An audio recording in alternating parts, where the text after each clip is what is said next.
Usually, before I go shaking my tits for the press, I like to go see how the professionals do it.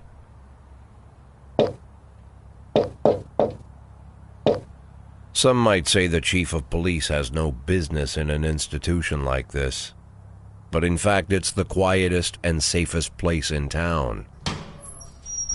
You won't run into any reporters, nobody gets into any fights, nobody drinks too much, nobody even raises their voice. The place is owned by an elderly gentleman who knows how to keep things under control. That's why I never invite my friends here. I wanted to make an exception for my 60th birthday, but most of my colleagues are young enough to be my sons, and they'd rather just hire prostitutes. Why stare at some boobs when you can take the whole package for yourself? But there's none of that in our club. Even looking too long is considered indecent. You can get an occasional glimpse, like by accident. The rest of the time you just pretend that you're immersed in conversation, or just come by for a drink. Doesn't mean these gentlemen wouldn't want their bald heads smothered in tits. It's just that nobody says it out loud. My younger colleagues might call it hypocrisy, but I call it the good old-fashioned manners. Good manners and leave the rest unsaid. She agrees to unbutton her blouse, and we agree not to pay too much attention. The girls are on a quiet prowl, too. They're looking for a way out of their cramped rooms. Maybe make friends with some wealthy patron with a pacemaker and dentures. Everybody wants something. But we have to control ourselves, or we'll all turn into libertines and prostitutes. Hell, if there weren't any rules, I'd be belching and farting, jumping up on the table, arms held high, yelling, "Shake it, baby!"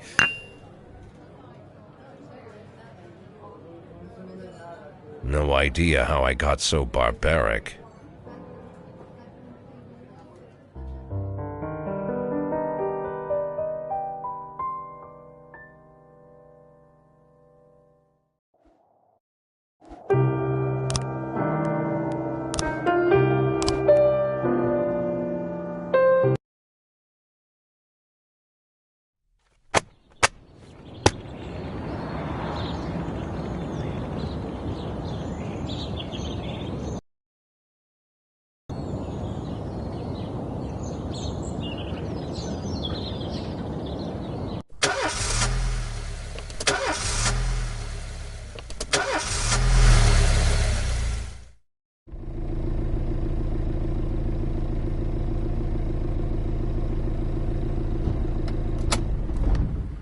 When I was a kid, my father sometimes told me at bedtime that if I closed my eyes and didn't open them for a long time, all the demons would blow away.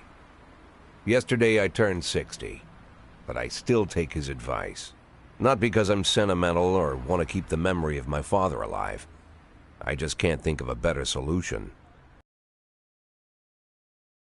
I'd need to wear a blindfold 24/7. Plus, it's a good idea to act blind when talking to reporters. At least that's what my colleagues say. They're afraid of press conferences. But for me, it's more like a confessional. No matter what lies you tell, you're privately thinking the honest answers. It helps me remember who I am.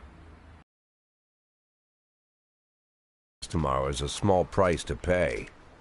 Call it penance for the preacher.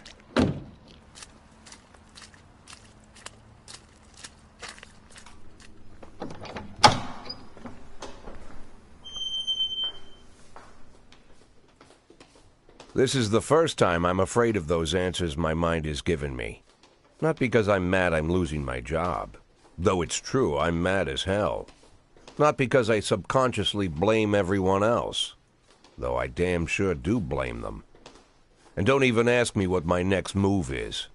I can't imagine. But even that doesn't scare me. The worst thing is, I know I'm going to have to do something. And I'll be damned if I know how far I'll go. I may have a lot of vices, but predictability isn't one of them.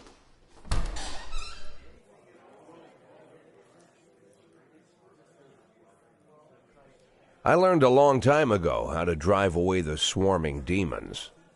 But what do you do when they're trying to rip your soul from your skin? Shutting my eyes tight as I can. The best solution remains the same. Play blind. I just hope the reporters think I was blinded by the camera flash.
How's the back today, Mr. Boyd? Same as usual. How did the press conference go? You can read about it in the newspapers tomorrow. Don't let anyone in.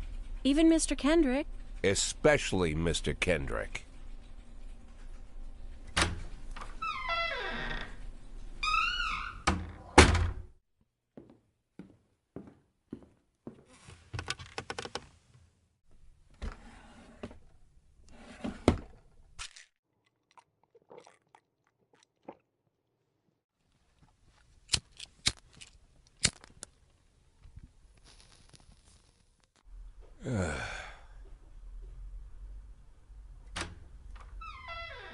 As soon as I heard the door creak, I knew what face I'd see. When I tell Emma not to let anyone in, there's only one man it could be. Rude, arrogant, no warning. That's Mayor Rogers in a nutshell. White summer shoes, white socks, white shorts, white polo shirt, and the white smile of a hungry shark. Mayor Rogers enters every room like he owns the place. The villains controlling the city play golf with the judges. Rogers plays tennis with them instead. That's about the only difference. Jack, I was hoping to catch you after the press conference. You ran away so quick. There's no smoking at City Hall. No reason for me to hang around. Well, this morning I signed a ban on smoking in all public buildings. Soon you won't be able to smoke here either. Soon enough I won't be here at all. That's what I wanted to talk to you about. The people of this city like you, Jack. The police chief of all people. Don't betray that, Jack. Don't get wrapped up in any schemes. Sit nice and quiet for the next 180 days, and you'll be remembered as a hero. That's the only thing that you still have left. Be the hero. Then how am I supposed to scrape together a retirement fund? You had a million chances to secure a luxury pension, one that even I would have envied, although to retire anytime soon.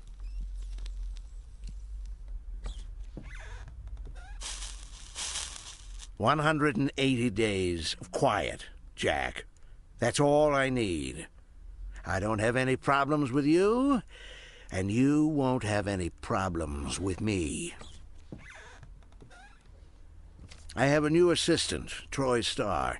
If you have something to tell me, call him. But try not to bother him. He's a busy man. I'll do my best. And quit smoking at the office. One of my friends will be using it soon.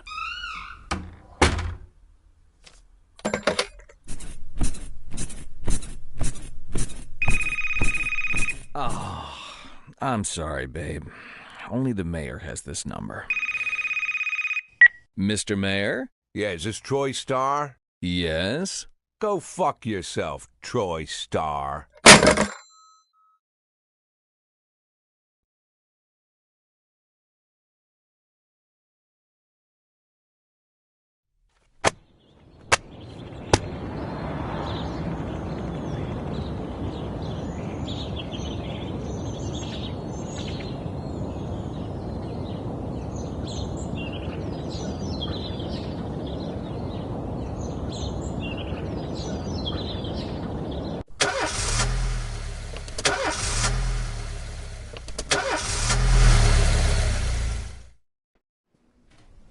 Cops don't use the police station cafeteria anymore.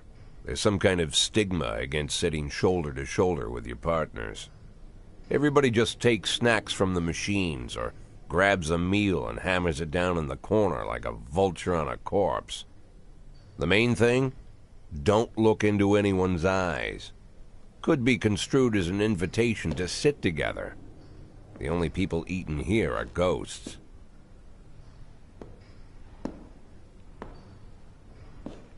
My deputy, Francis Kendrick. He recently became one of those ghosts. The subject of one of the most devastating corruption scandals in the history of Freeburg. No evidence to support the accusations, but everyone knows Kendrick's days are numbered. I need that file I asked for. Needs to be ready tonight. Francis didn't say anything, but I understood. Ghosts aren't supposed to talk. Besides, I got a feeling he was already finished.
Progress.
311A in progress.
In progress.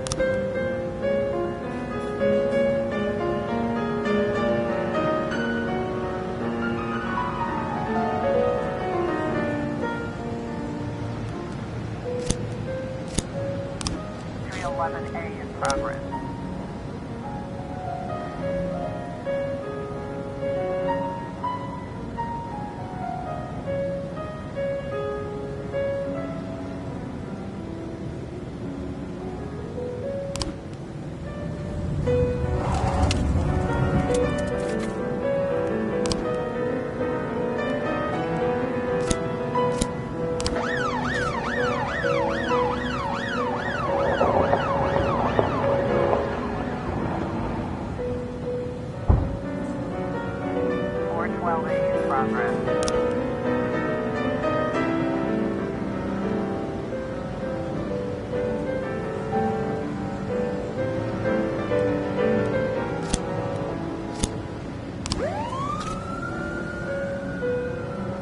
Looks like we have a situation here.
Used to be, when I asked Kendrick to stay late at the office, he liked to grumble and crack wise. Nowadays, he doesn't have the strength for it. Slumped shoulders, blank stare, wrinkled skin. The past few weeks, I don't hardly recognize my old friend. In his younger years, he reminded me of a gallant royal officer in an old Kipling story. Kendrick isn't just crumbling under the weight of the public pressure, but from the shame of it all. Internal Affairs raided the library he inherited from his grandfather, hoping they'd find buckets of cash stashed in the pages. Heard about the look on his face, the fearless policeman standing helpless in horror. I've known Francis for 30 years. The past 20 years he's played loose with the law. And I know that at a certain point every stolen dollar brings more misery than anything else. Probably sounds crazy, but I sympathize with the guy. What can I do? Your friends are your friends, and these are the waters we swim in. Called all of the people on that list today. Now they know you're in business, so you could get a call from any of them. You don't need to worry about any of them. I've cleared them all. And what kind of business are we talking here? It's nothing too serious, just like you asked. Should be just a few small favors. Payments will vary depending on the situation and who you're dealing with. How much are you looking to earn? $500,000. $500,000? Why not a whole million? Because everybody wants to take $1 million. Figured I'd try something different. $500,000 in 180 days? Well, you could earn it all above board if you netted all the big fish and hit all your bonuses. Never knew you for a fisherman. Well, you never got into my business, and I'm not trying to get into yours. But be careful about bringing in any other cops. Sooner or later, they'll put the finger on you. And one more thing, Jack. I remember what you said, but I should probably add one more name to that list.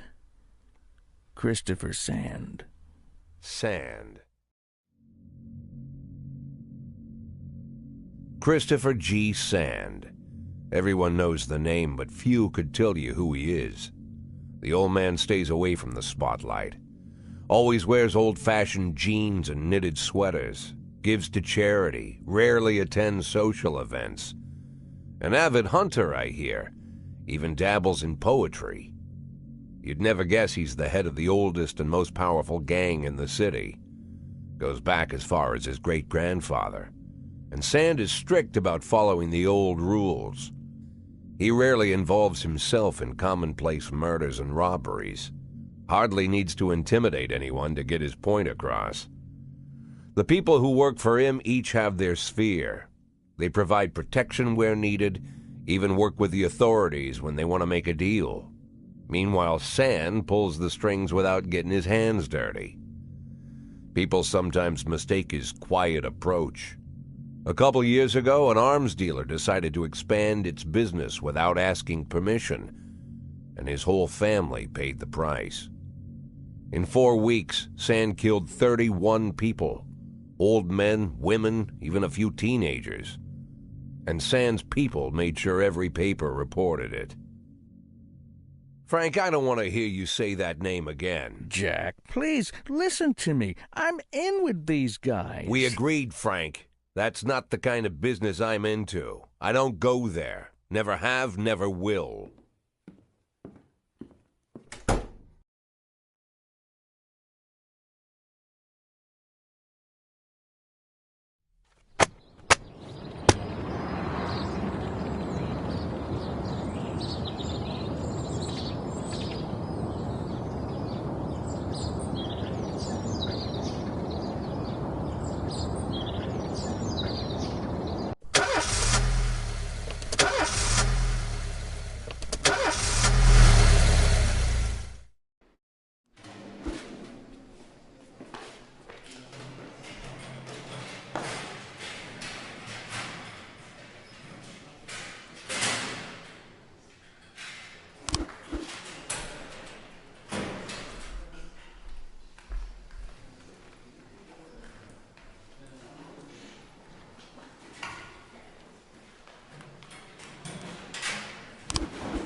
minute I'll get sweet ginger green.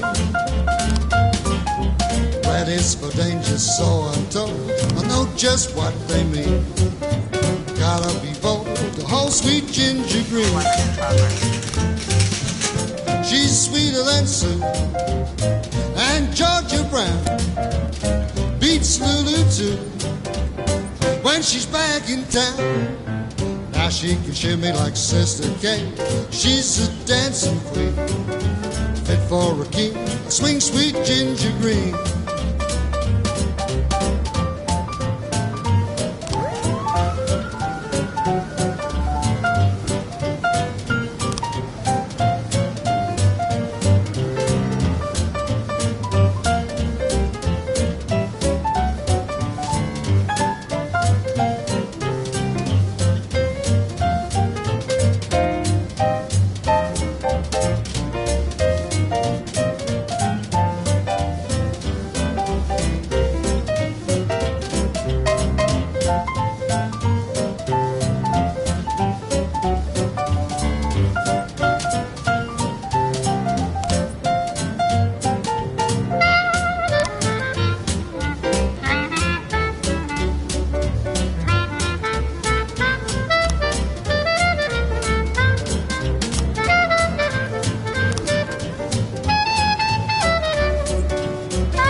Like Sister Kate, she's just a dancing queen, fit for a king.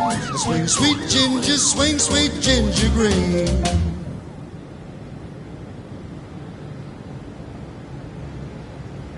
complete.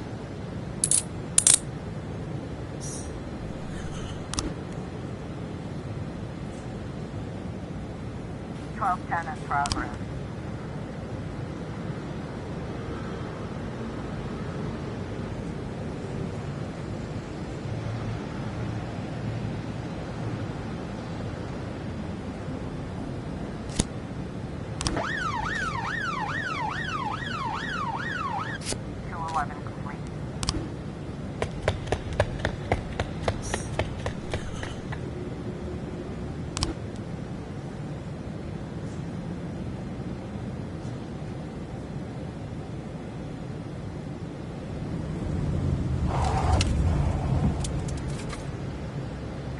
Complete.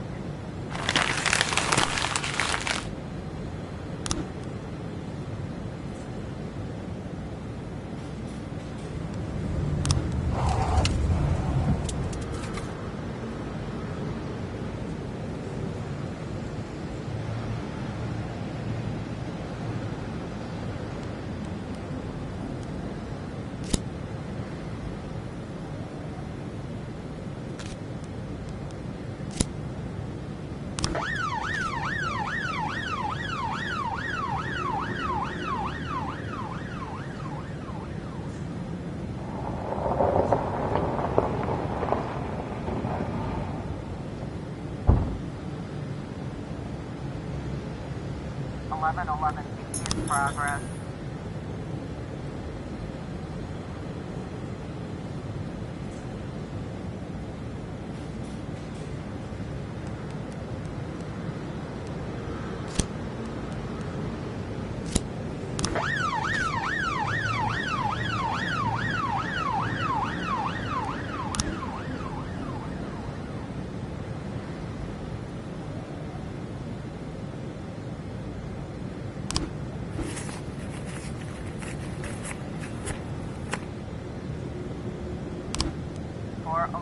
In progress.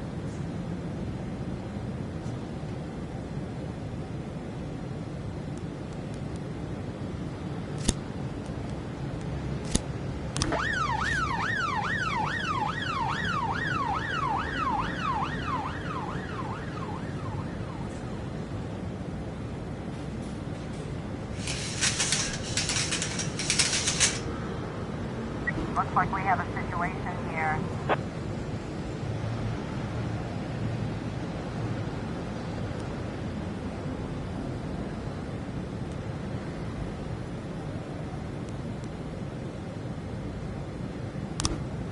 1111 complete.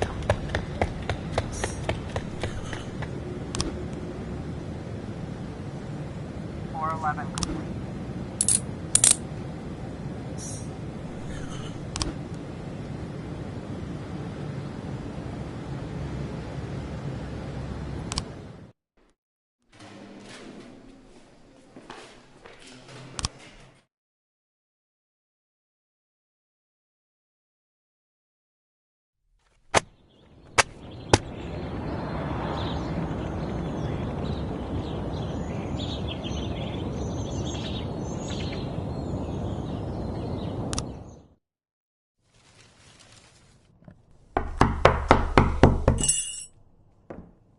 Whenever I'm alone at home and there's a knock at the door, I always hope it'll be my wife, Laura.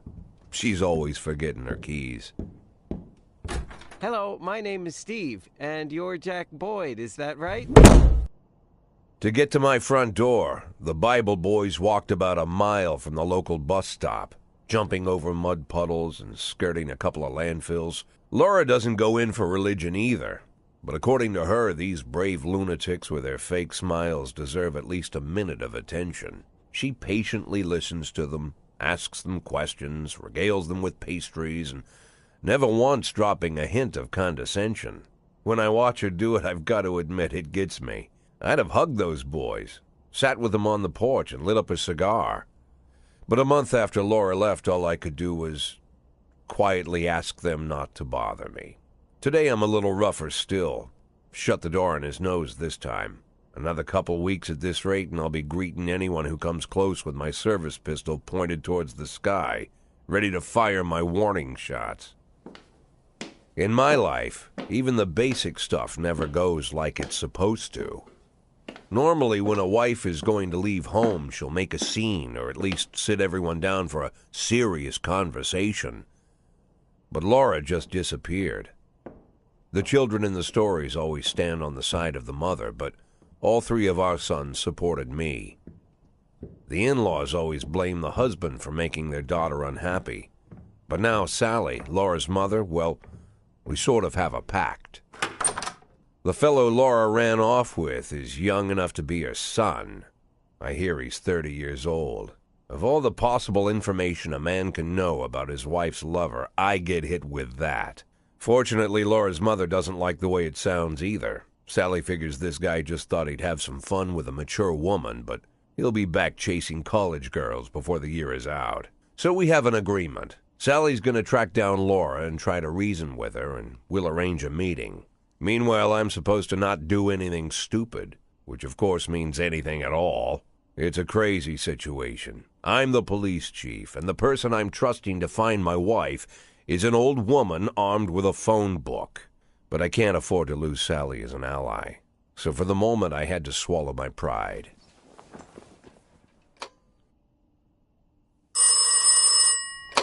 Hello.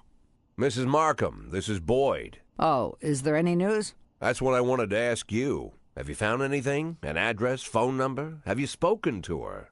Don't worry, Jack. I've narrowed the range to 2 suspects, or whatever you like to say at your police building. At my police building, we find people faster than a funny old woman chirping on the phone with my wife's girlfriends. Oh, you're an old man, Jack. Come to your senses. They'd give us straight odds on the street. But I've got more energy, Jack. Maybe you think I'm a foolish old woman, but I go to my book club, argue with the girls about Byron, and it gives me energy.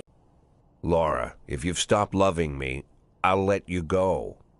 I can't expect the impossible from you. Just don't let me die out here, okay?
12 complete.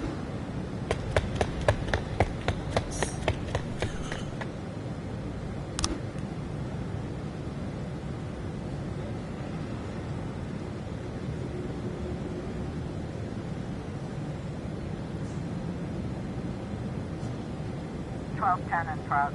We've got a situation here.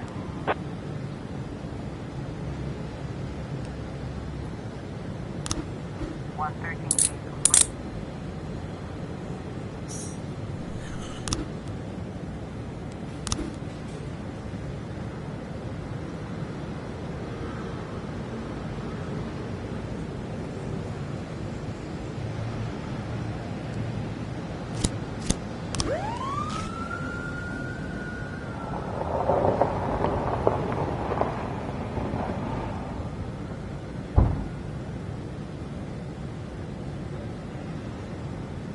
Twelve, 10 complete.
311A in progress.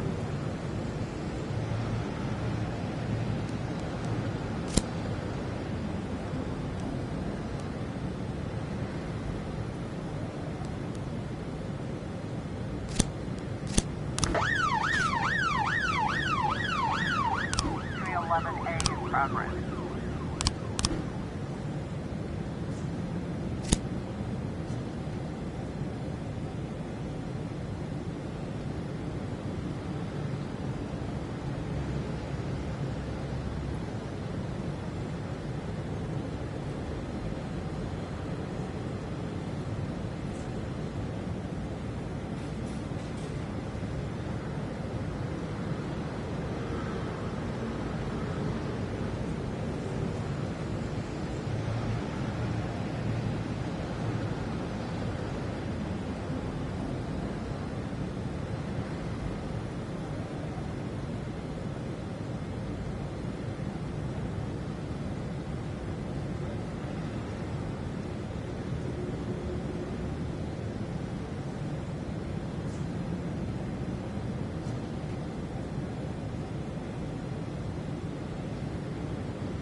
Got a situation here.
Why would a man need a barn?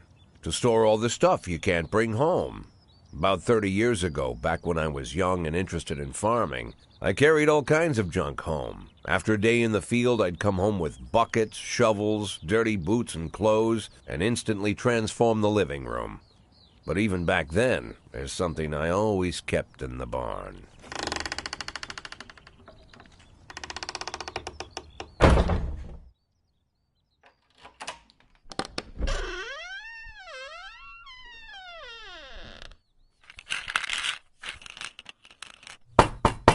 I stopped keeping my pills inside the house because every time I was about to take a triple, someone would knock on my bedroom door.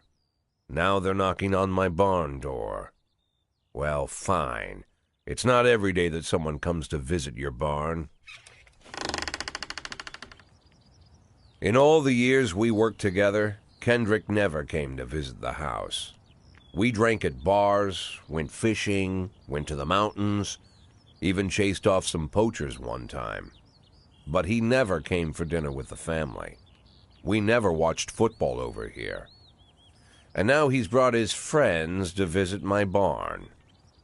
I always try to look unsurprised, like it's an everyday thing to get visitors at the old barn, especially guests with their own personal bodyguards.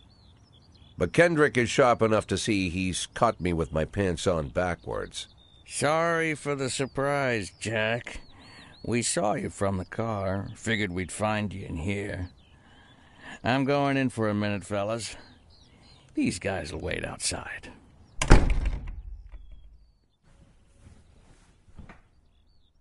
How long you been dating the Lover Boys? They're Sans people, Jack. Yeah. So now you're appearing in public with members of the Mafia? Jack, I'm leaving tonight. More like fleeing. Jenny and I are taking the girls and making a run for it. Probably won't be seeing each other again. I've got new documents, a new name, a new life, everything new. The papers say you're still working your last week for the department. I've got to get out today. I won't be getting another chance. Don't know if you noticed, but the whole city is against me. You told your Mafia friends about your plans. Jackie, if I don't fix everything with them in the next few hours, they're going to kill me. And not just me. My family, my relatives, God, Jack, I don't know who else. They found out that I was planning to run and they demanded that we close our contract today. Your contract, Frank? Really? Is that how you talk now? Maybe you should call in the lawyers to straighten all this out. Now is not the time, Jack, please. I have a commitment to them until the end of the year. They need an inside line at police headquarters. I can't just give them back the money. That's not how the Mafia works. If I can't find someone I can trust tonight, I'm dead. You know me, Jack. I wouldn't ask you if I wasn't afraid they'd cut my daughters to pieces before sunrise. He's the damn fool who puts his daughters in the crosshairs in the first place. Anyone in my place would have dressed him down good. But I didn't want to pile it on. Fate's already got this guy's soul in the grinder.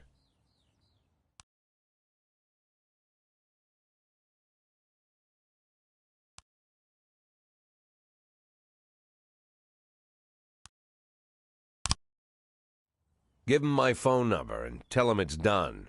Don't call me. Don't come to work today. I don't want to see or hear from you again. Time for you to go. Jack, Get the fuck out of my nice, cozy barn, Frank.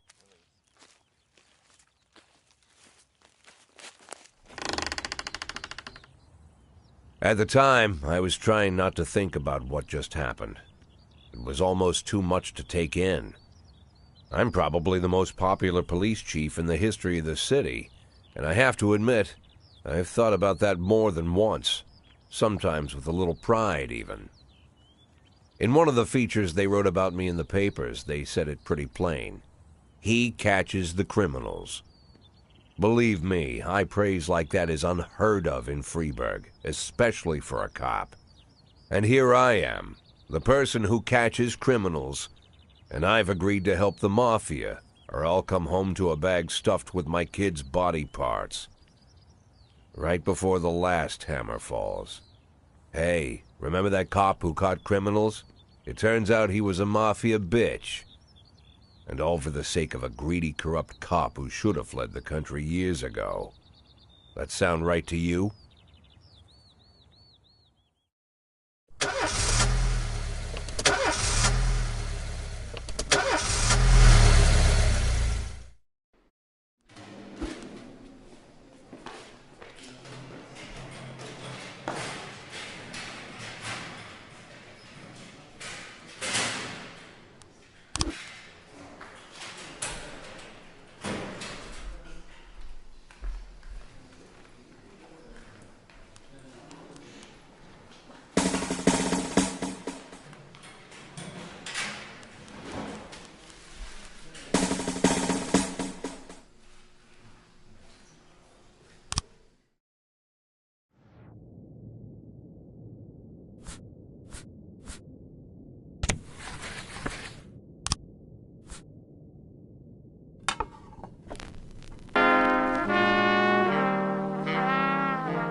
211A complete.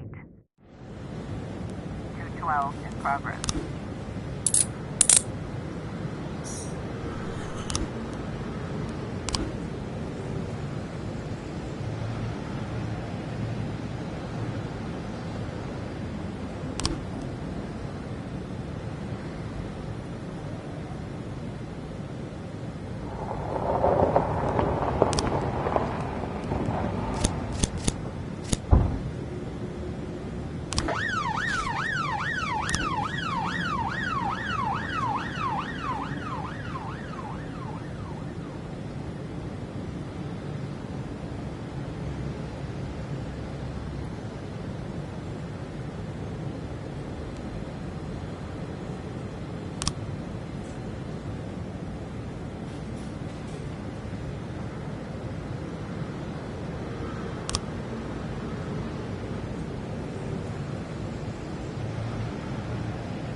Complete.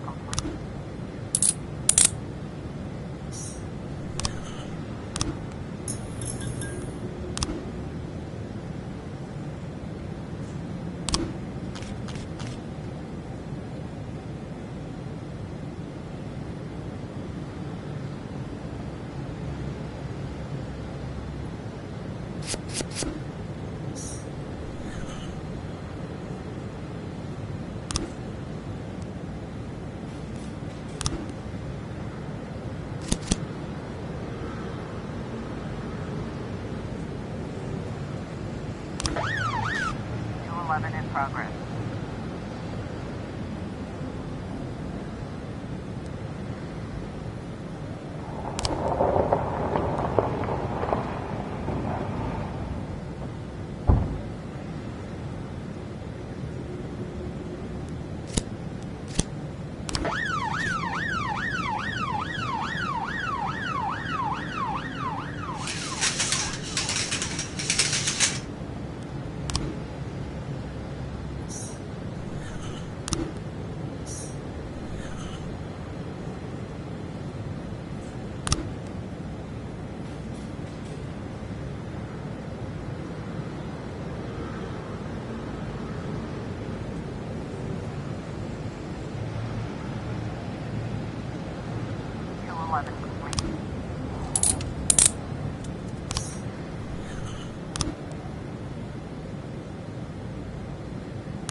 Mr. Boyd, there was a man here earlier. He left you this. A man? What man? Who let him on this floor? I don't know. I've never seen him before. I asked him his name, but he just ignored me. He was talking on a big telephone, you know, one of those portables. He gave me this envelope and left. Damn. Okay, let's see about this.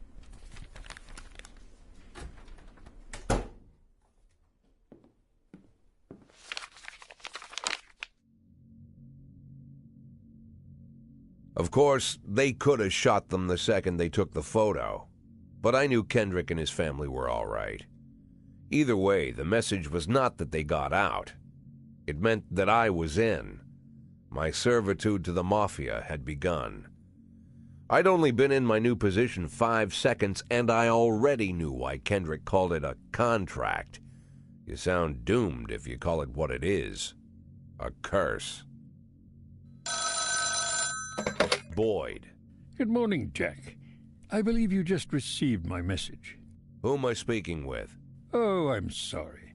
I forget some people don't recognize my voice. But I assure you, Jack, if I was sitting right there in front of you, you'd have no trouble recognizing me. Like I was a member of your family.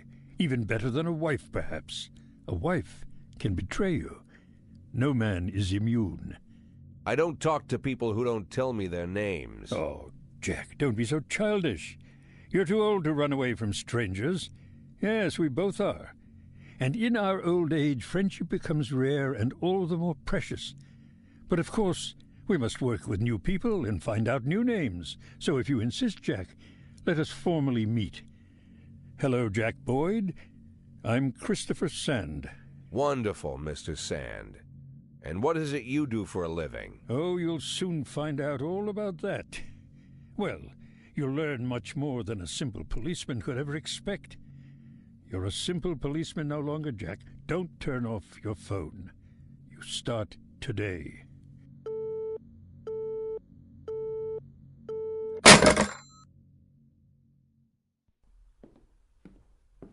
Eight in 10. It's been my go-to principle since my first day on the job.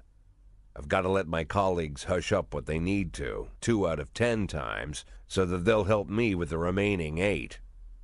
80 out of 100, 800 out of 1,000. I'm proud of those statistics. It's not so bad for Freeburg, right? But now I just officially became a Mafia whore. I'm supposed to be fearing for my life, for the lives of my wife and children. But the only thing I can think, what's going to happen to 8 and 10?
710A in progress.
Fortune 113B in progress.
Got a situation here.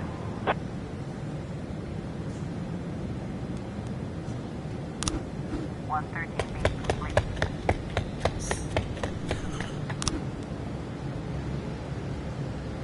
(710A) in progress.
(710A)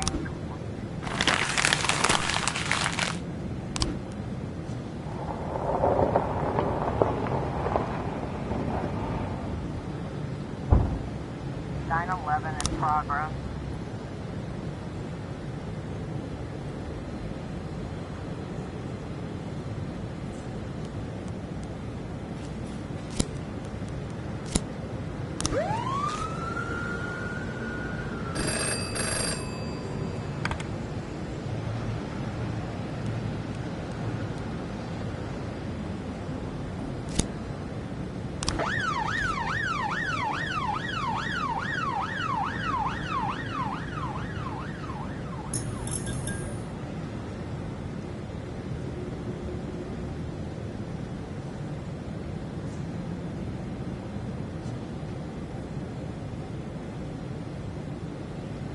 911.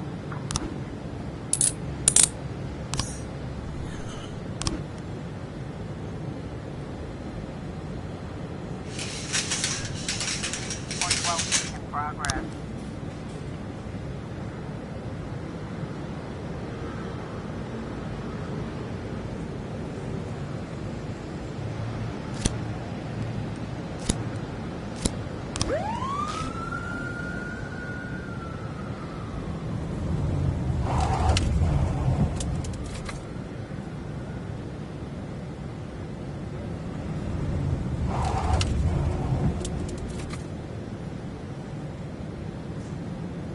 We've got a situation here.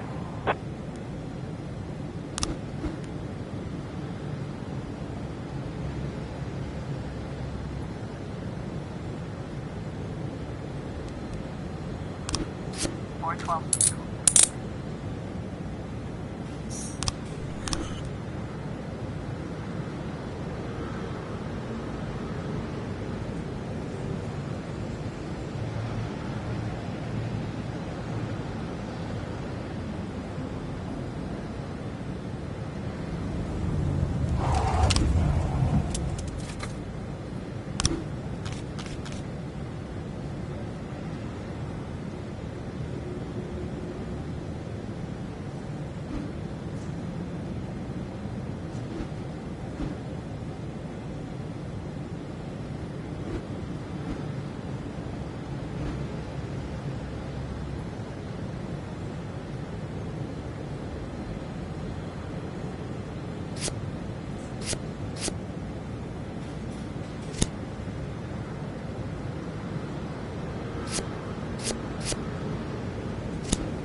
The people of Freeburg have built up a tolerance for the petty horrors of modern life. You'll never see crowds gathering around a beaten passerby. Folks rarely even slow to gawk at a car accident. And street theft doesn't turn heads anymore. Been a long time since people got worked up about stuff like that. So when I ran into a troubled crowd on the way to work, I knew there was something serious going on. Something bad enough to knock these people out of their daily rhythm. And we're talking about people who would step over a corpse if it was blocking the door to the coffee shop. But apparently all it takes is a bunch of leaflets, or spreading broken glass across Main Street, or releasing a couple of hundred rats in the ice arena. The mysterious figure taking responsibility for these strange acts goes by the alias Robespierre. Nobody knows who he is, what he wants, or what all this adds up to, from the buckets of lard spread on the sidewalk to the front door of City Hall covered with ostrich feathers. But this strange cross between childhood pranks and cheap theatrics has got the people all worked up. Everyone understands when some Freeburg crook satisfies the basic human need to rob and kill. But when someone steals a lion from the local zoo and locks him in a cell below the courthouse, the people start asking questions. Myself, I kind of like this Robespierre. It's not just the pranks he's pulling or his green bull's head emblem. I just like his funny nickname. Robespierre? Really? Who does that make me? The Marquis de Lantenac? I don't think so.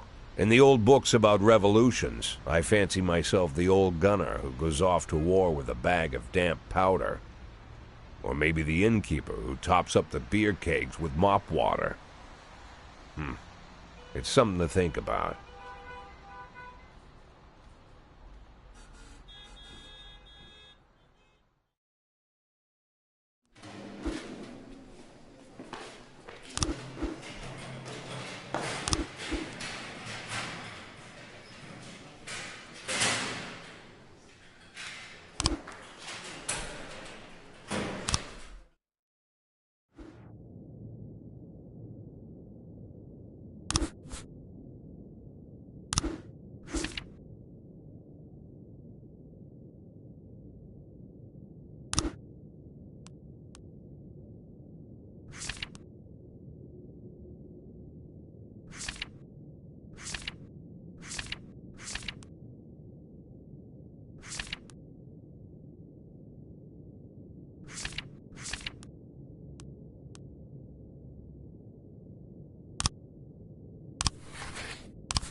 210A complete.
in progress.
progress.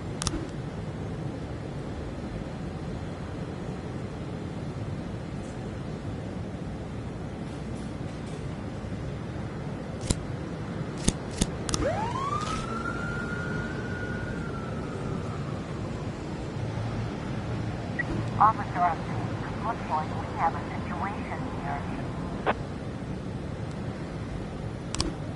1210 complete.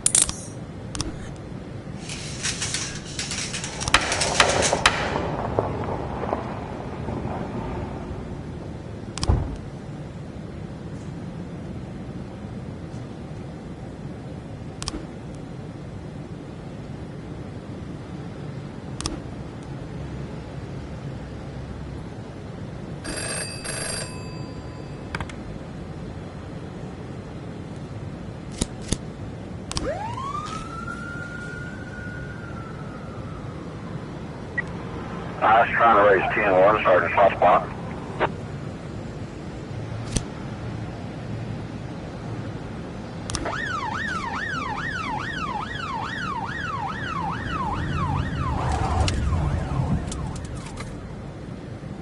In progress.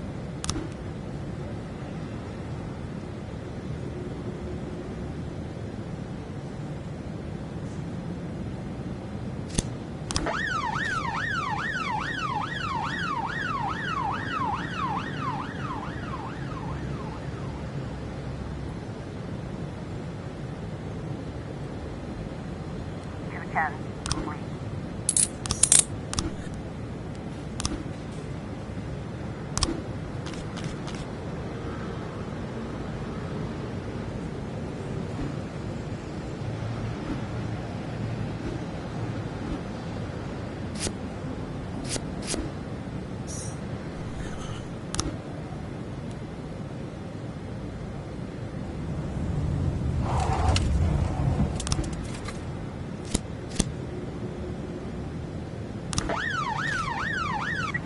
Got a situation here.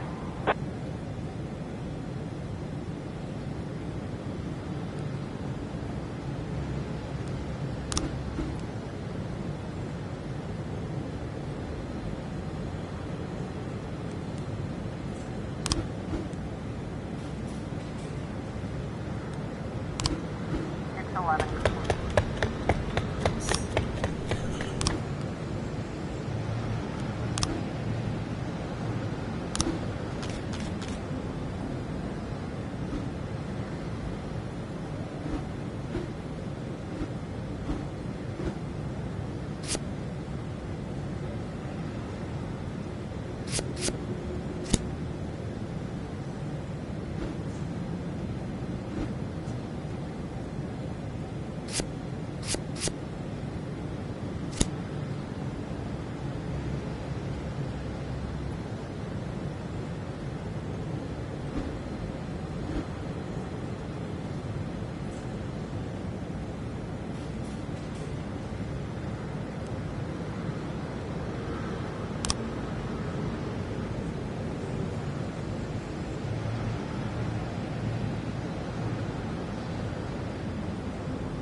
progress.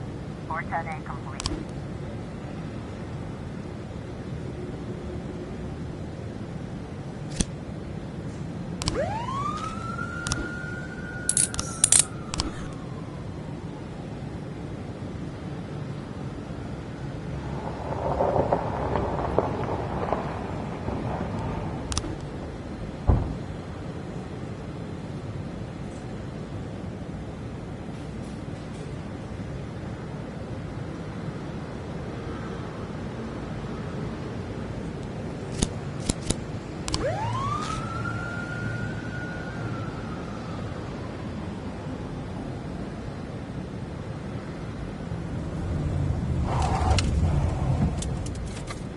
Looks like we have a situation here.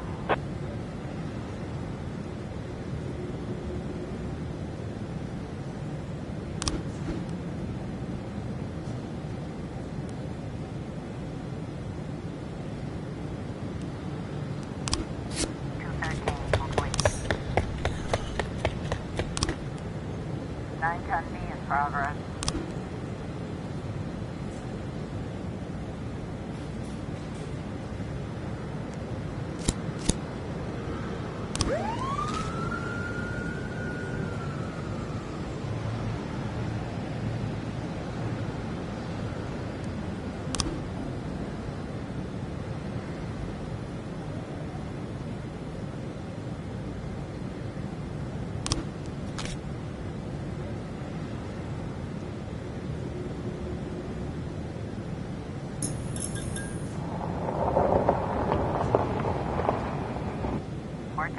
Progress. 910B complete.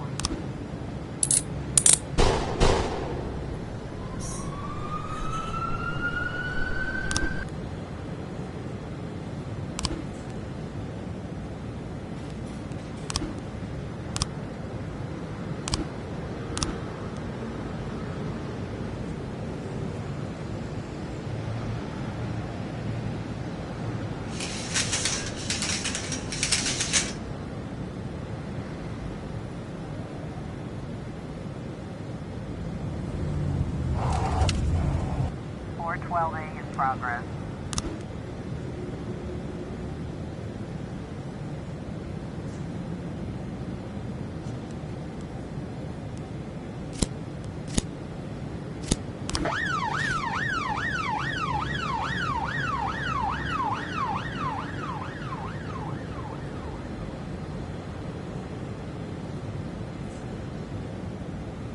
Or can be complete.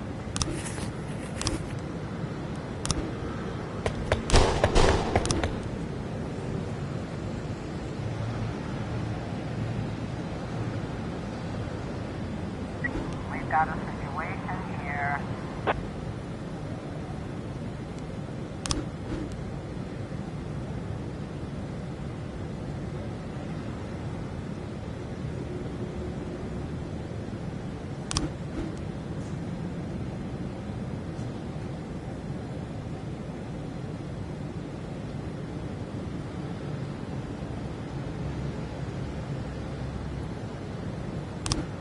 Or 12A.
In my new role as corrupt official, I had to give up some of my favorite habits. I couldn't turn off my phone when my head ached. Couldn't sleep till noon on Saturday and let the rest of HQ take up the slack. No more days off to go fishing. But my weekly visit to the Old Colony Club was more like tradition. One night a week, I absorbed cigar smoke, the vague smell of alcohol, the stench of urine, all mixed with toxic levels of old drunken belches. Same picture it was 30 years ago. Tradition's gotta be honored.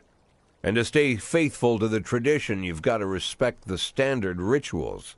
When you're about to roll out of the club, you need to take a deep breath and count to 100.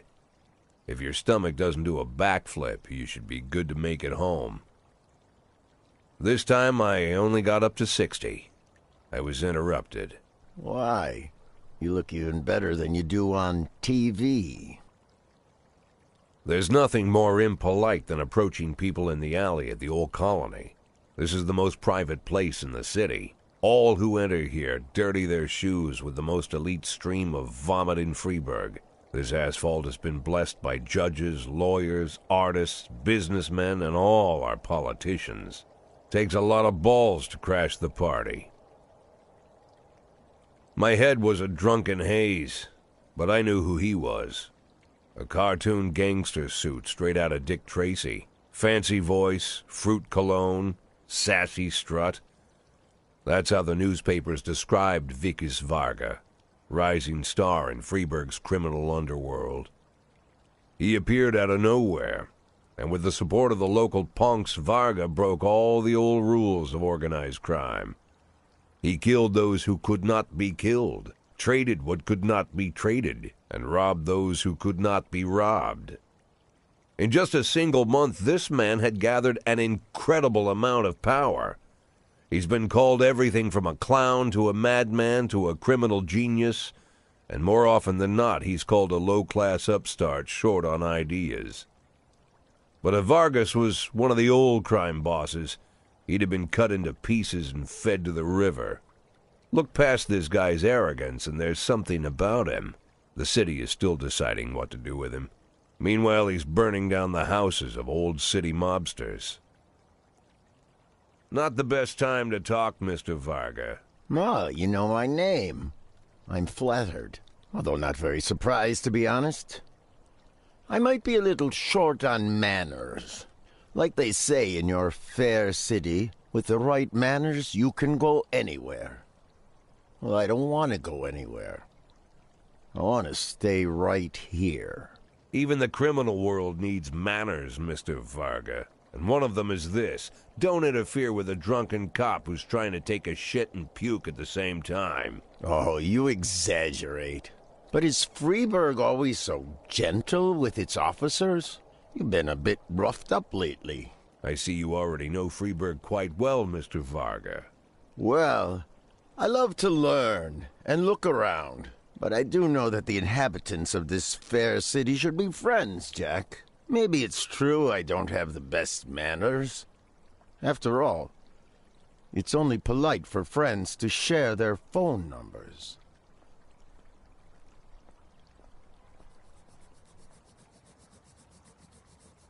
This city of yours moves so fast.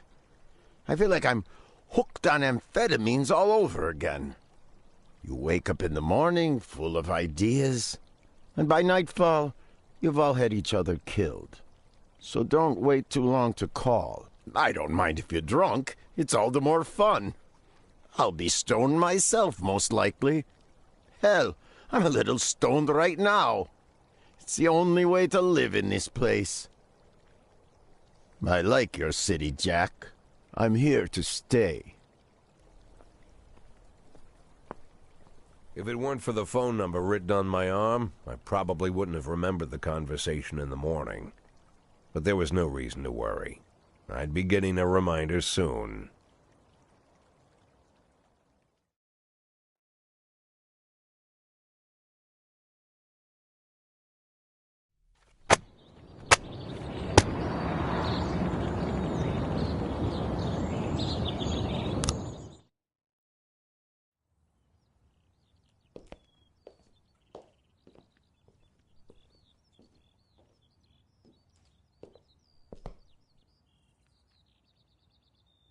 My morning ritual was plagued by the smell of Vicus Vargas' fruity cologne. It was like the sharp citrus scent was chasing me around the house, as if Vicus was right there in my living room. When I finally realized the smell was coming from a big basket of oranges, it didn't put me any more at ease. I'd opened my door to lots of threatening mail, evidence of criminal wrongdoing, even a dead ferret or two. But fruit? Never.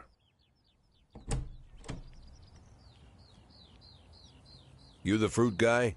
Excuse me? Was it you that brought the basket of oranges? Nah, it was here when I arrived. Fine.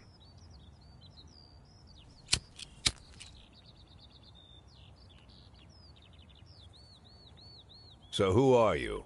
Today, I'm your driver. And where are we driving? To work. That's it? Yeah, we have to make an important stop along the way. Where? The ranch. What ranch? Just the ranch.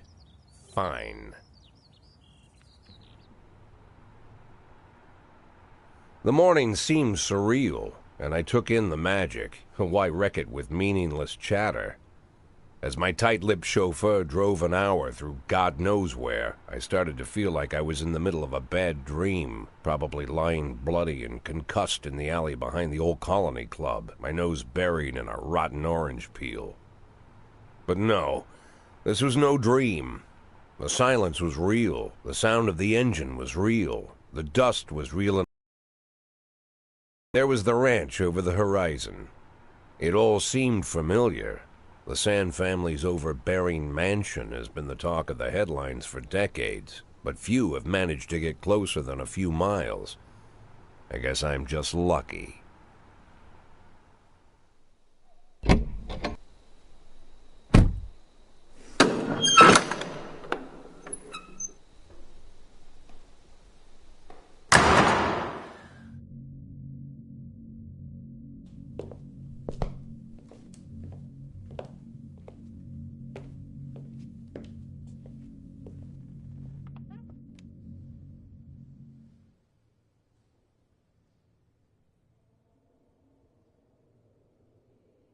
I didn't know you took private meetings, Mr. Sand. Only if I expect good company. I'm surprised my company ranks at all. Today, yes. Today is a special day. So it seems. Do you often go to the old Colony Club, Jack? Every week. Meet any interesting people there? As a rule, no. Sometimes you make a date, right? Sometimes make new friends. Sometimes, I guess. But that's not why I go. And why? I consider it a hobby. A hobby. Do you know anything about my hobbies? Well, judging by the half-dozen animal skins I stepped on walking over here, it's not much of a reach to say you like hunting. Love it. Well, I say that now. It seemed so tedious when I was a child. Took ever so long. But now I'm older. I've developed a new talent. What talent is that? Patience. The will to wait for the right moment. Let's say you want a deer. You know, you deserve it. You've even decided what dishes its meat will go to and where you'll mount its horns. But to get that deer, you've got to wait. To sit in the bushes and stay nice and quiet. Professional hunters will tell you that the hunt is a rare craft.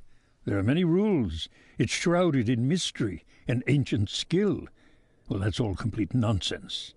To get a deer, you just sit on the sidelines for a long enough time, pinpoint the moment when it's finally time to shoot. I learned the talent, Jack, but not like you, oh, Jack. You truly are the master. I don't understand. Oh, come on, Jack. I know about the 500,000. I know your plan. Kendrick told me everything. Needless to say, I'm impressed. While some people learn to hold their breath for minutes on end and not to rustle the leaves too loudly, why you decided to just become the foliage. You turned yourself into a bush, surrounded by deer who've been so fruitfully multiplying for decades. But all this time you've held your rifle at the ready. Forgive an old man his imagery, Jack. Oh, I think I understand everything just fine. And I think we understand each other. Jack, in the coming war, we'll make excellent partners. What war? One war falls upon every generation. My grandfather drove out the Ambersons back when he was 27. My father destroyed that psychopath gangster Maurice Bell when he was a sprightly 30. At 69, I'd begun to think my war had passed me over. But my time has come at last. Tomorrow Vickis Varga declares war, and I'm obliged to answer. So we're talking about Varga now. I don't know how he thinks. I don't even know whether he plans his actions or not. I can't divine his purpose. Hell, I don't even know where he comes from. He's a man not of our breed, wouldn't you say? But when he arrived here, I invited him in, told him we could work together. An official invitation penned in my own hand and written on some very expensive paper. And can you imagine his reply? A fruit basket. What sense can be made of such a message? I guess it means whatever you want it to. Precisely. I'm late. You know, Jack, I could just give you $500,000 right now, cash, whatever denominations you like. But I would never insult you so. If I went stalking my prey for so many years, I wouldn't want someone else to shoot it for me. I understand you, Jack, and I'll never ask you for anything that's contrary to your nature. Just think about our conversation. Think about it, and call me.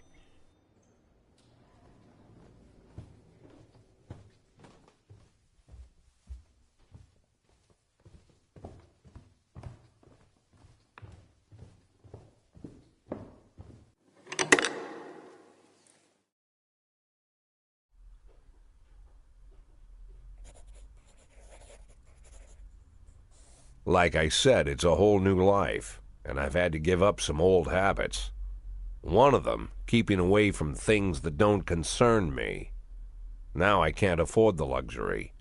This spotlight I'm under, concerns is all I got.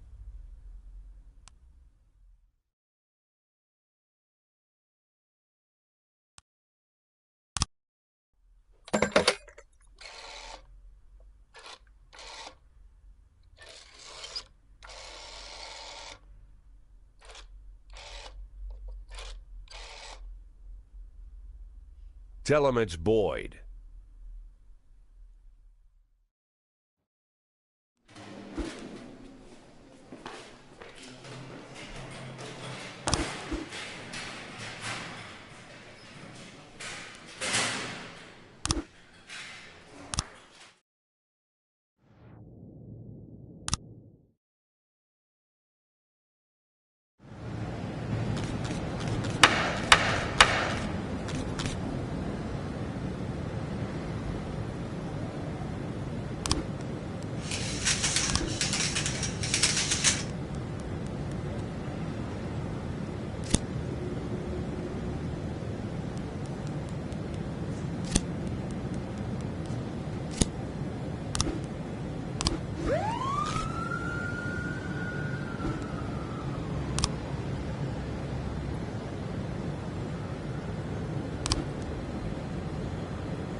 in progress.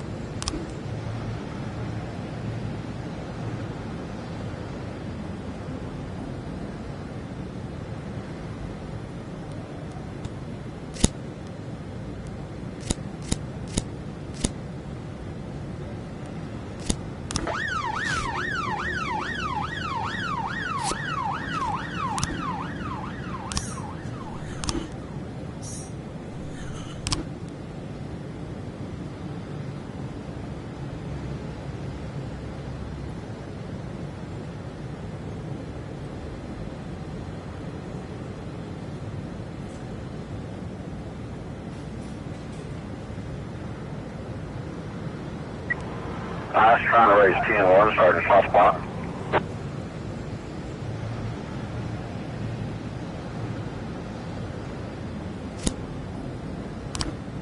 A in progress.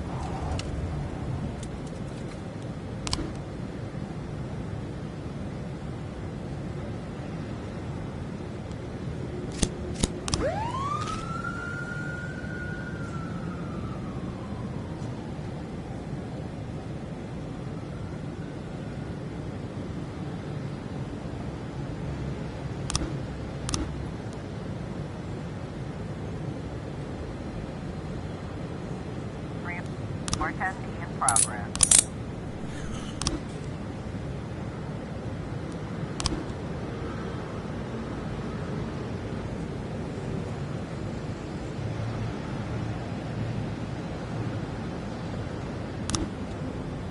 We've got a situation here.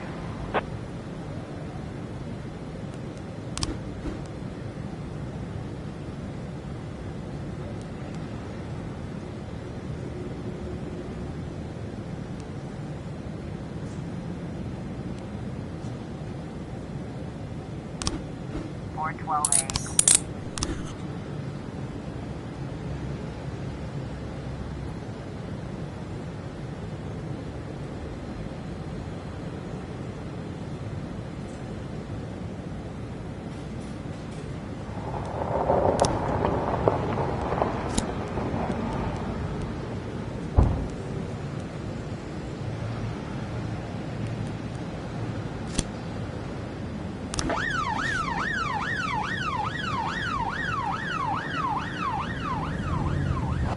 Or 10A in progress.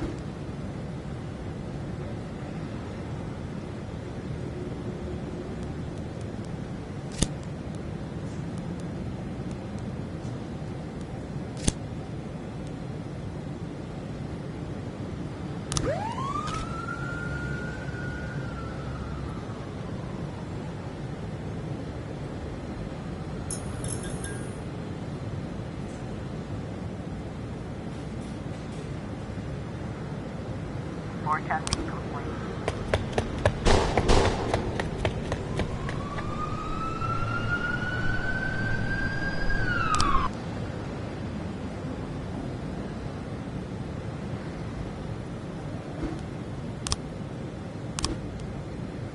Or 10A complete.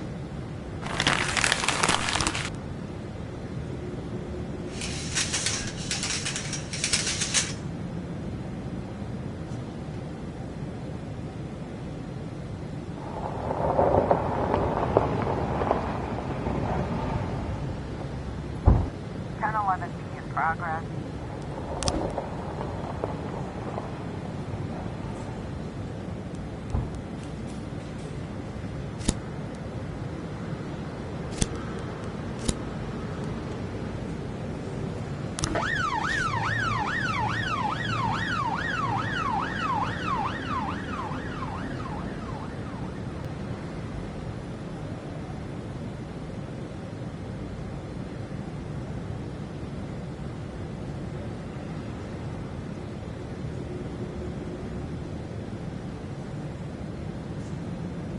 Officer on scene.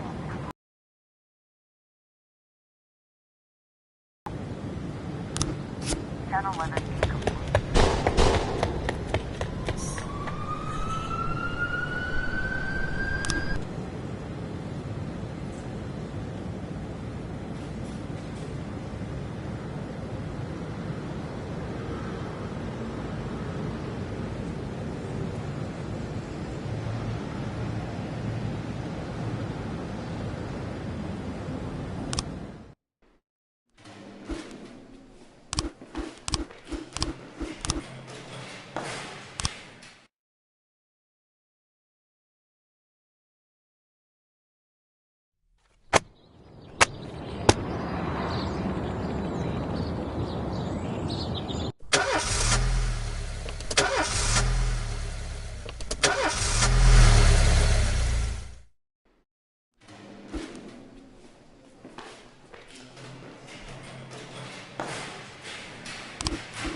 410A in progress.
A complete.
Testing in progress.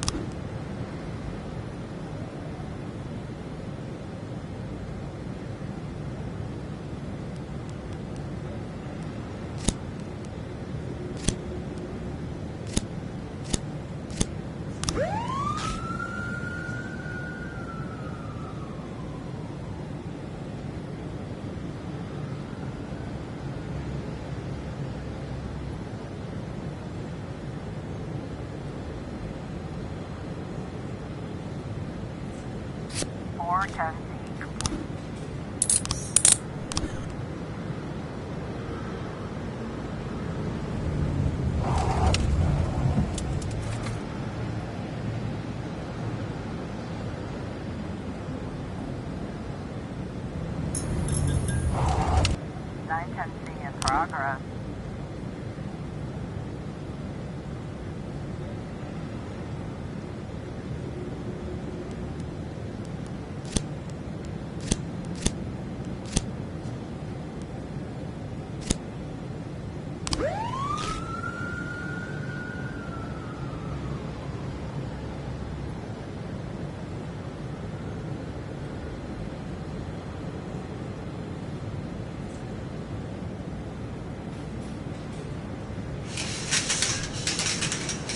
Officer on scene. Looks like we have a situation here.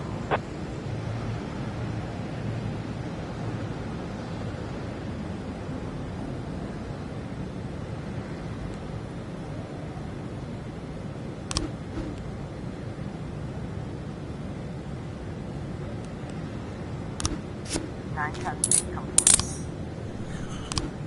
311A in progress.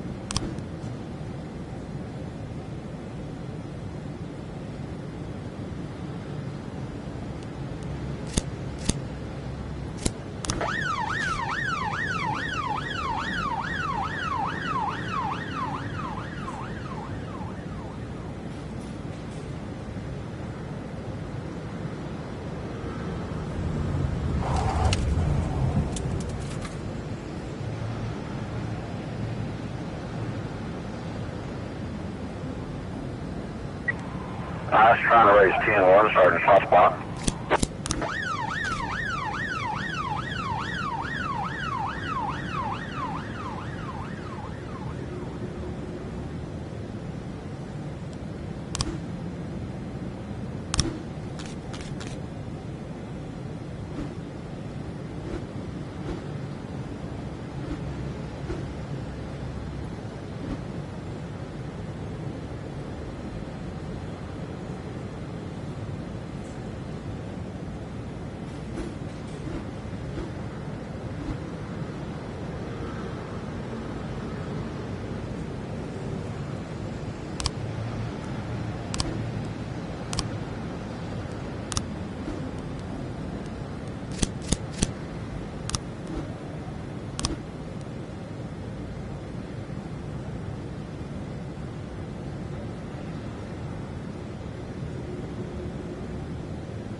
A complete.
In progress.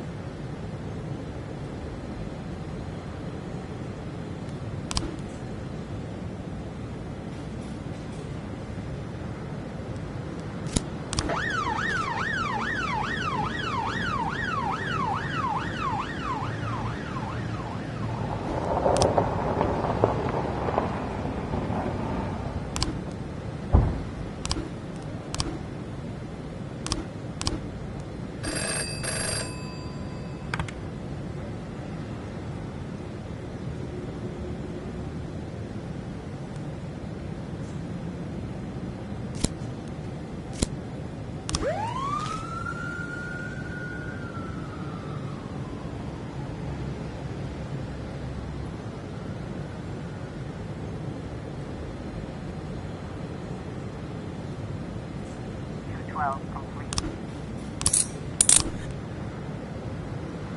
1113 in progress.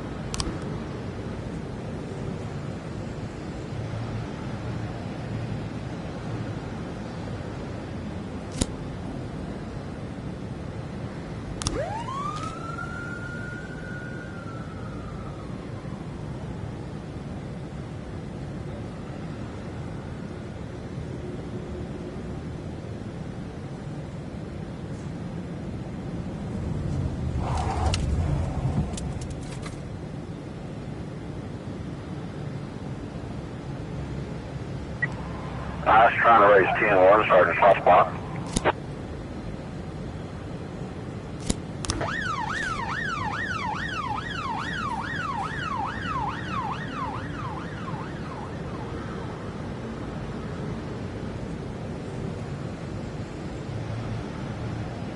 .511 in progress.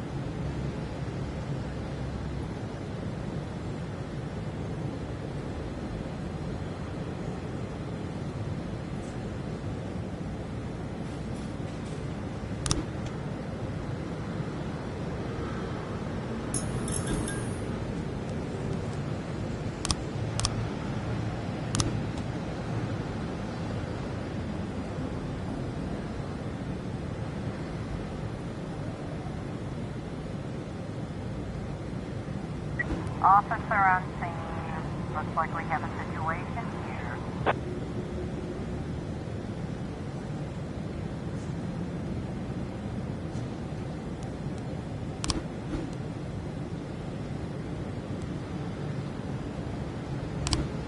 I've 11 complete.